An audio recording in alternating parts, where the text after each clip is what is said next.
Star plus के total 10 serial की biography report of the week 10 के बारे में इस वीडियो में मैं आप लोगों को बताने वाली हूँ। 10 नंबर पोजीशन पर है तोड़कर दिल मेरा। तोड़कर दिल मेरा सीरियल का टीआरपी रेटिंग है 0.6 रेटिंग पॉइंट।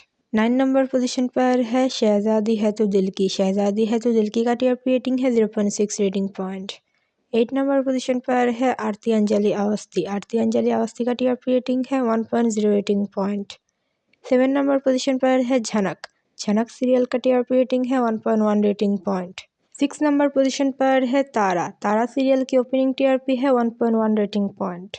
5 नंबर पोजीशन पर है Mr and Mrs Parshuram. Mr and Mrs Parshuram का टीआरपी रेटिंग है 1.3 रेटिंग पॉइंट। 4 नंबर पोजीशन पर है उड़ने की आशा। उड़ने की आशा का टीआरपी रेटिंग है 1.5 rating point. 3rd number position पर है रिश्ता क्या कहलाता है। रिश्ता क्या कहलाता है का टीआरपी रेटिंग है 1.5 rating point. 2nd number position पर है अनुपमा। अनुपमा का टीआरपी रेटिंग है 1.9 रेटिंग पॉइंट। और 1st नंबर पोजीशन पर है क्योंकि सास भी कभी बहू थी। क्योंकि सास भी कभी बहू थी का टीआरपी रेटिंग है 2.0 रेटिंग पॉइंट। स्टार प्लस की कौन सी सीरियल है आपकी फेवरेट, हमें कमेंट पर बताइए।